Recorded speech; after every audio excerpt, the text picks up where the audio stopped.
And now I see it's time for us to turn our attention to our Guru's message for us this week. Guru has something very important for us, as always.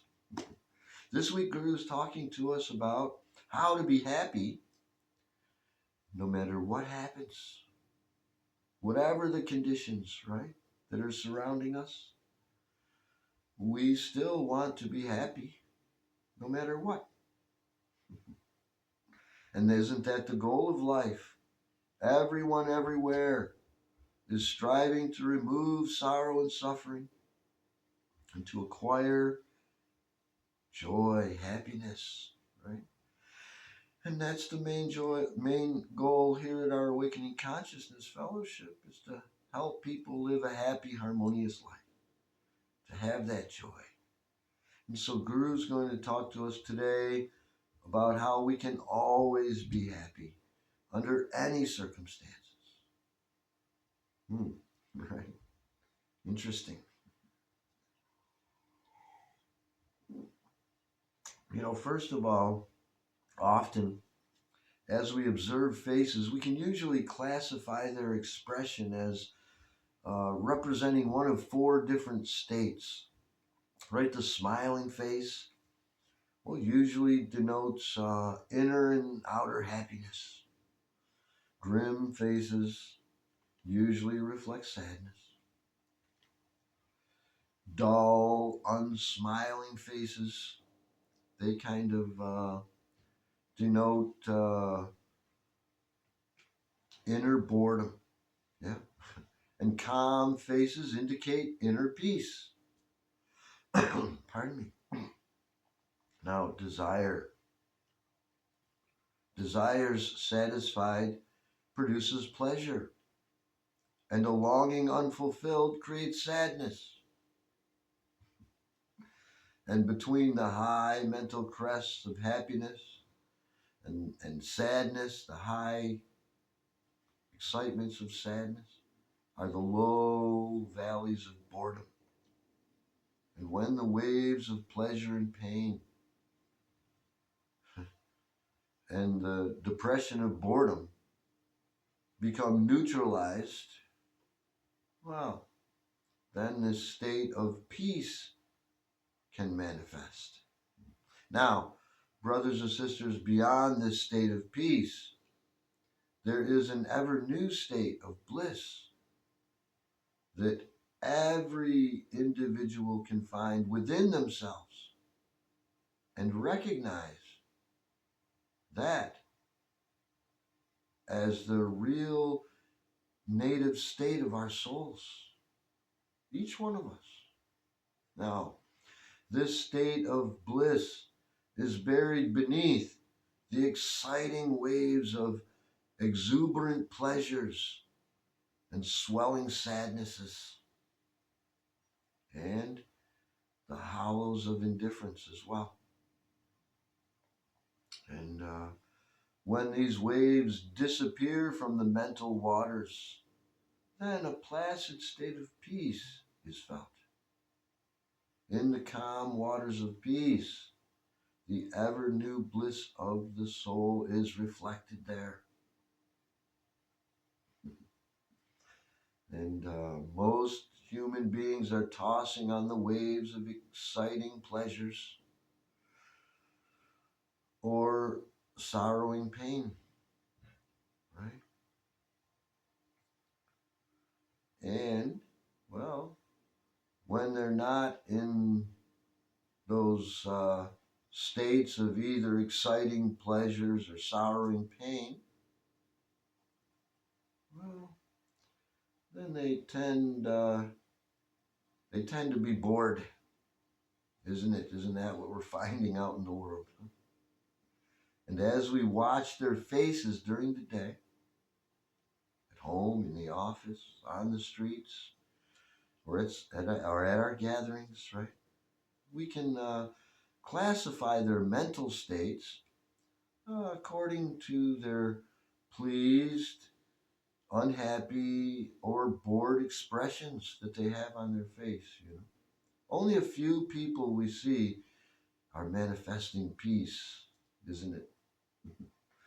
on the faces of most men and women are recorded the dualistic excitements of pleasurable or painful experiences. Or if not those two, more than simple boredom. And when we see a smiling face, well, we might ask them, what makes you happy? And, well, they might say something like, I got a raise today at work. Or I met some very interesting person today. So then, behind happiness lies the fulfillment of a desire. Makes us very happy.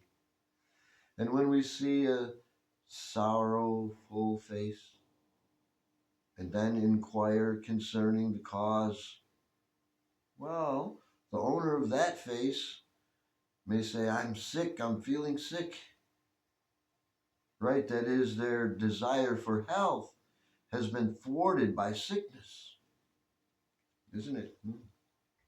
And when we see a face registering this sort of blank neutrality, or maybe even a vexed dissatisfaction, they're just disgusted. And we ask them, what's the matter? Why is your face registering this unhappiness? And they're likely to say, oh, no, I'm not unhappy. I'm just bored.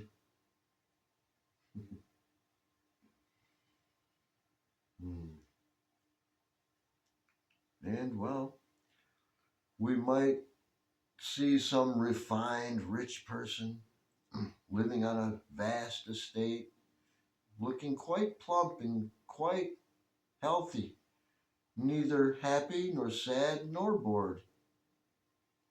Right? And in that case, well, we might say that they're peaceful, at least, isn't it? But when our will to do, right, that's in every one of us, right, inevitably wakes up in this individual that's had too much of this negative or negative piece, which few people are fortunate enough to experience, by the way. Well, they usually start thinking something like, I've had enough of this boring piece. I must have some interesting hobby like skydiving or skiing or something to keep me interested in life. Right? Or they may say to a friend, I would say in a more extreme case, right? Please knock me down so that I can feel like I'm alive. I'm bored to death, right? We want to have challenges in life. Just not too many challenges. We don't like getting knocked down. Not too powerful of challenges. But we want to have something to do, isn't it? Now, this negative or negative state of peace is derived from the absence of the state of happiness, sadness, and boredom. Right? It is, well, it is enjoyable, I guess, after protracted indulgence in all those aforementioned mental states, but too much of this negative or negative piece without change or some sort of excitement becomes stale, boring, right? Unenjoyable. And the yogis advocate that one first neutralizes the thoughts through concentration and achieve this negative or negative piece, but don't stop there. After stilling the waves of thoughts, the yogi begins to look beneath the lake of calmness and finds there that positive state of peace, that ever new joy of the soul, right? Now, you wouldn't want to be like those people with those faces that are registering their mental state of sorrow, boring, or temporary peace, right? We want to, we want our faces to be reflecting our soul's, well, what Guru calls contagious, ever new joy, right? And to be able to do this, we must drink and drink and drink a lot, a real lot of that soul bliss from what Guru refers to as the cask of deep meditation, that wine cask of deep meditation, until we become blissaholics. Let us drink the ever wonderfully divine wine, so to speak, of soul bliss from the divine cask of deep meditation, and get all drunk with God, our source, our creator. And then we can manifest bliss in sleep, in dreams, in wakefulness, under all conditions, in all circumstances that might otherwise might tend to make us either boisterously happy or deeply depressed, or maybe even saturated with boredom, listless with temporary negative peace.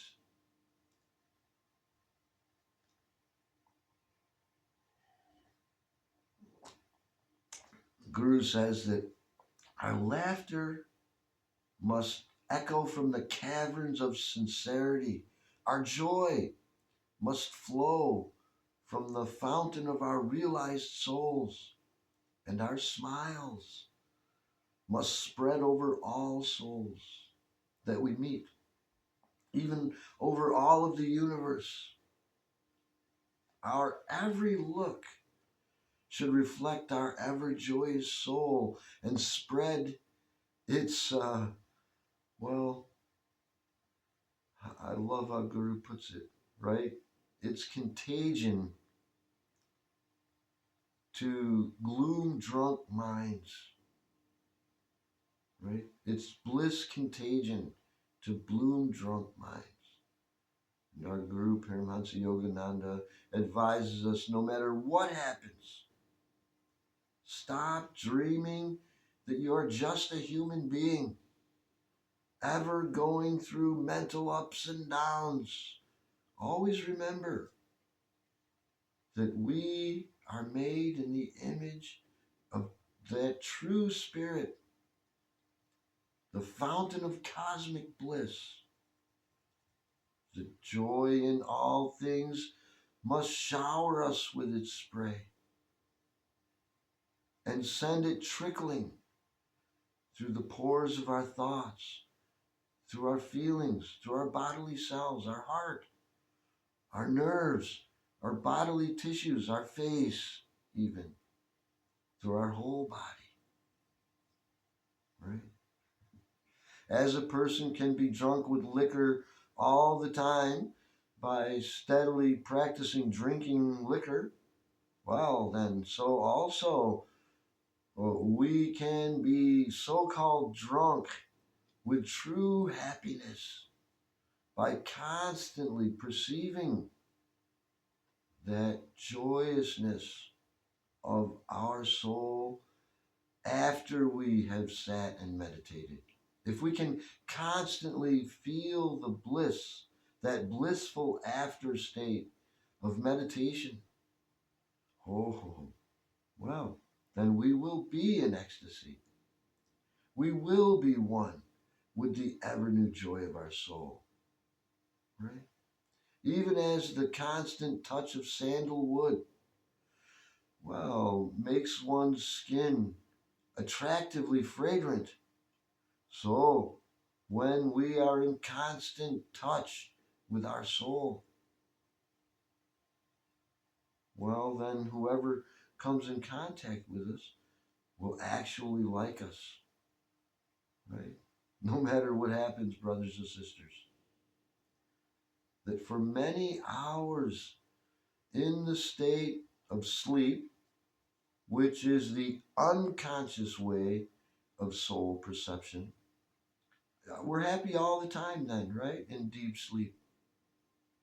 So, during the day, even though we are disturbed by so called nightmares of mental trials and upheavals, just keep trying all the time to be inwardly ever newly joyous, right?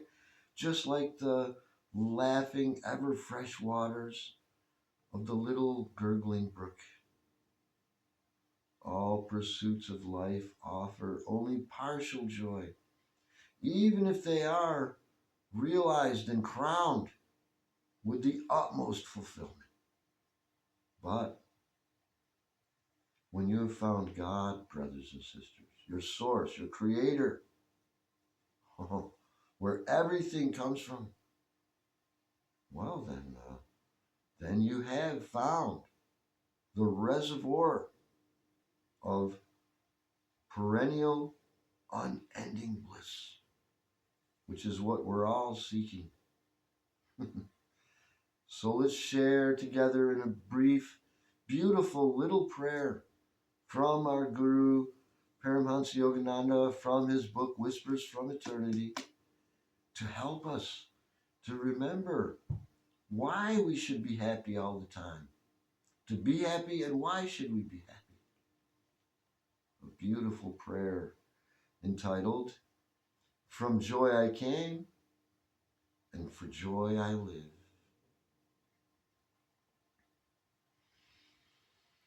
O Lord, from joy I came, for joy I live, and in your sacred joy I shall melt again. Teach me to find my joy not in the world, but in you, Lord, discovering your presence in the joy born of meditation and right actions. I shall feel no need for pleasures born of the misguided senses. O Heavenly Creator, you are ever new joy. You are the lasting joy of the soul, and you are joy, divine joy, the divine joy that I and we all seek. Thank you, God. We love you. Such beautiful words from our Guru to help us realize that we came here from joy. We are that. And we came here to live and be and express that joy. And that joy, that source of joy that we all came from, well, we're all going back there. One day, some way or another, we're all going back to that source that we all came from. And hope we are getting near the end of our time together here. So as we usually do, let's wrap up our Sunday service in our usual way by getting back into our comfortable meditative posture. And there's so much more we can talk about being happy. That's the main thing about following Kriya Yoga. The first main thing, right, is to learn to know how to live a peaceful, balanced, harmonious life, where all departments of our life are working together in perfect harmony. We can live that way and be happy, right? It is possible. We can be happy all the time under any and all circumstances. So get a hold of me If you want to talk more about it, I'd really love to do that. Anyone that wants to talk about it, I'll talk with you.